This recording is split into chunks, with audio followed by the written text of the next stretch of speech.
राजस्थान में 18 माएँ मर गईं, 50 से ज्यादा महिलाएं बीमार हैं, परिवार अस्पतालों के चक्कर काट रहे हैं, पत्रकार जवाब मांग रहे हैं और राजस्थान के स्वास्थ्य मंत्री गजेंद्र सिंह खींवसर कहते हैं let's meet after the break. Break के बाद मिलते हैं, सुनिए।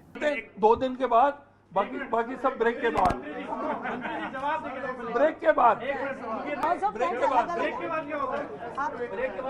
ब्रेक जैसे बात किसी टीवी शो की हो, जैसे चर्चा किसी चुनावी बयान या रैली में हो रही हो, जैसे सवार 18 प्रसूताओं की मौत का नहीं किसी हल्के मुद्दे का हो, गपबाजी चल रही हो। लेकिन यहां मामला किसी डिबेट शो का नहीं था, यहां मामला उन घरों का है जहां बच्चे ने जन्म तो लिया लेकिन मां घर नहीं लौटी। और अगर आपको लग रहा है कि ये पहली बार है जब मंत्री जी के लहजे पर सवाल उठे हों, तो ऐसा नहीं है। कुछ दिन पहले बीकानेर में जब प्रसव के बाद कई महिलाओं की तबीयत बिगड़ी और किडनी फेलियर के मामले सामने आए, तब भी मंत्री का जवाब चर्चा में था। उन्होंने कहा कि महिलाएं पहले से गंभीर हालत में अस्पताल आई थीं। फिर अस्पताल के अधिकारियों से पूछा पैदल आई थी या नाचते हुई आई थी। सवाल यह है कि जब पूरा प्रदेश माताओं की मौत पर जवाब मांग रहा हो, तब क्या एक स्वास्थ्य मंत्री का लहजा ऐसा होना चाहिए? क्या यही संवेदनशीलता है जिसकी जनता अपने स्वास्थ्य मंत्री से उम्मीद करती है?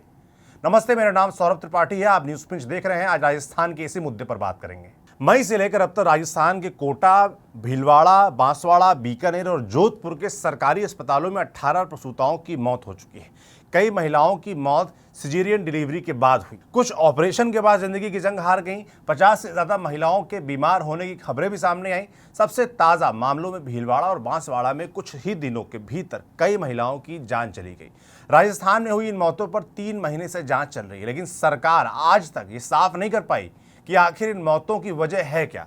और सबसे चौंकाने वाली बात यह है कि सरकार खुद कह रही है कि मौतों की वजह अभी भी एक मिस्ट्री है। स्वास्थ्य मंत्री का कहना है कि जरूरत पड़ी तो बाहर के एक्सपर्ट की मदद ली जाएगी। यानी जिन अस्पतालों में महिलाएं मर रही हैं, वहां की पूरी व्यवस्था होने के बावजूद सरकार आज भी ये नहीं समझ पा रही है कि आखिर गड़बड़ है कहां। क्या ये मौतें सिर्फ कुछ वजहों से हो रही हैं? क्या एक ही वजह है इसके पीछे, या फिर पूरा सिस्टम कहीं ना कहीं फेल साबित हो रहा है? शुरुआत में चर्चा इस बात की भी हुई कि कहीं नकली ऑक्सीटोसिन इंजेक्शन तो इस्तेमाल नहीं हुए। ऑक्सीटोसिन वही दवा है जो डिलीवरी के बाद ज्यादा खून बहने से रोकने के लिए महिलाओं को दी जाती है। कोटा मामले की शुरुआती जांच में इस एंगल की भी बात सामने आई, लेकिन कई वरिष्ठ गायनेकोलॉजिस्ट मानते हैं कि सिर्फ इसी वजह से सारी मौतों को नहीं समझा जा सकता। अगर दवा असर नहीं करती तो डॉक्टरों को तुरंत पता चल जाता, क्योंकि मरीज का ब्लीडिंग रुकता ही नहीं। ऐसे में दूसरे इलाज भी किए जाते हैं। जानकारों का कहना है कि इन मौतों के पीछे कई वजहें एक साथ हो सकती हैं। यानी तस्वीर उतनी आसान नहीं है जितनी पहली नजर में दिख रही थी। सरकार की शुरुआती जांच में भी कई संभावनाएं सामने आई। कहीं गंभीर एनीमिया था, कहीं पहले से दिल की बीमारी थी, कहीं फेफड़ों की दिक्कत थी। संक्रमण की भी जांच हो रही है। ऑपरेशन थिएटर के प्रोटोकॉल भी देखे जा रहे हैं। दवाइयों की क्वालिटी जांची जा रही है। अस्पतालों की सफाई और पोस्ट ऑपरेशन मॉनिटरिंग भी जांच के दायरे में है। यानी अभी तक किसी एक वजह पर सरकार भी नहीं पहुंच पाई है। लेकिन यहाँ एक और सवाल खड़ा होता है, अगर 3 महीने बाद भी वजह नहीं पता चली तो क्या जांच सही दिशा में चल भी रही है? कोटा में इससे पहले भी ऐसी मौतें हुई थी। जांच के लिए एम्स दिल्ली, एसएमएस जयपुर और कोटा मेडिकल कॉलेज के विशेषज्ञों की संयुक्त टीम बनाई गई। रिपोर्ट सरकार को सौंप दी गई, लेकिन आज तक वो रिपोर्ट सार्वजनिक नहीं हुई। अगर रिपोर्ट में सच है तो जनता से क्यों छिपाया जा रहा है? और अगर रिपोर्ट में कोई ठोस जवाब नहीं है तो फिर 3 महीने की जांच आखिर किस काम की रही? इस बीच कुछ परिवारों ने मेडिकल लापरवाही के आरोप भी लगाए हैं।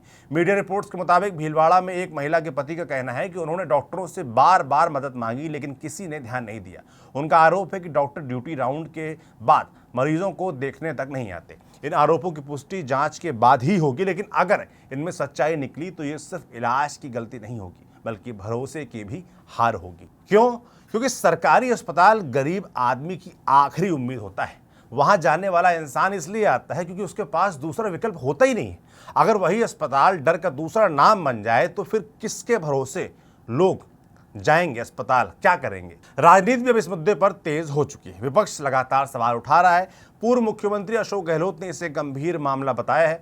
विपक्ष का कहना है कि राजस्थान की जो स्वास्थ्य व्यवस्था है वेंटिलेटर पर है। लेकिन सच ये है कि इस वक्त किसी को राजनीति नहीं करनी चाहिए। लोगों को सिर्फ इतना चाहिए कि अगली मां सुरक्षित घर लौट आए। भारत ने पिछले 2 दशकों में मातृ मृत्यु दर कम करने में काफ़ी सुधार किया है। सैंपल रजिस्ट्रेशन सर्वे डेटा के मुताबिक देश की जो मातृ मृत्यु अनुपात है वो अब 93 प्रति 1 लाख जीवित जन्म पर पहुंच चुका है। राजस्थान का आधिकारिक आंकड़ा इससे थोड़ा बेहतर है, वहाँ मातृ मृत्यु अनुपात 87 है, लेकिन महाराष्ट्र में ये सिर्फ 36 है, तमिलनाडु में 38, आंध्र प्रदेश में 47, यानी देश के भीतर भी कई राज्यों ने कहीं बेहतर प्रदर्शन किया है। दूसरी तरफ देश में सिजेरियन डिलीवरी लगातार बढ़ रही हैं। NFHS 6 यानी नेशनल फैमिली हेल्थ सर्वे के मुताबिक अब देश में करीब 27% डिलीवरी सी सेक्शन से हो रही हैं। शहरों में आंकड़ा 40% से भी ज़्यादा, यानी जैसे जैसे सिजेरियन बढ़ रहे हैं वैसे वैसे अस्पतालों में सुरक्षा के मानक और मजबूत होने चाहिए। विश्व स्वास्थ्य संगठन कहता है कि दुनिया में हर दिन 700 से ज़्यादा महिलाएं गर्भावस्था और प्रसव से जुड़ी ऐसी वजहों से मरती हैं जिन्हें सही इलाज से रोका जा सकता है, यानी हर 2 मिनट में एक मां अपनी जान गंवा देती है। अच्छी मेडिकल सुविधा, समय पर इलाज और सही निगरानी से इनमें से ज़्यादातर मौतों को रोका जा सकता है। राजस्थान में शिशु मृत्यु दर भी चिंता का विषय है। राज्य में 1000 जीवित जन्म पर 30 बच्चों की मौत हो जाती है, यानी मां और बच्चे दोनों की सुरक्षा अब भी बड़ी चुनौती बनी हुई है। यही वजह है कि स्वास्थ्य मंत्री का ब्रेक के बाद वाला बयान लोगों को चुभ गया।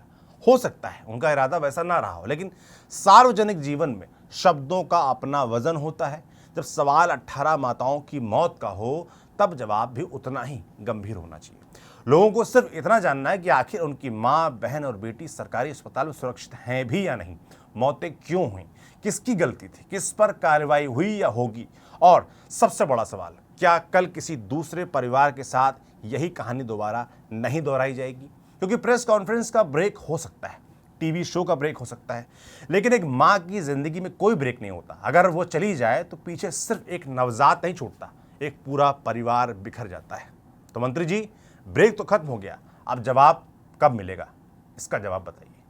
आप लोग की जिम्मेदारी है कि इस वीडियो को शेयर करें और मंत्री जी तक पहुंचाएं, ताकि जो समुचित जवाब है, जो जांच अटकी हुई है, जो रिपोर्ट सार्वजनिक नहीं हुई है राजस्थान में, वो सबके सामने आए और किसी भी बच्चे को अपनी मां को ना खोना पड़े, इसको सुनिश्चित करवाया जाए। हमारी राजस्थान की सरकार, मुख्यमंत्री भजनलाल शर्मा, सभी से अपील है कि इसकी प्रॉपर जांच होनी चाहिए और जवाब सामने आना चाहिए। आप लोग का क्या सोचना है कमेंट बॉक्स में लिखकर जरूर बताइएगा। मेरा नाम सौरभ त्रिपाठी, इसे लिखा था हमारी साथी खुशबू ने, कैमरे के पीछे अनुराग हैं। देखते रहिए न्यूज़ पिंच। शुक्रिया।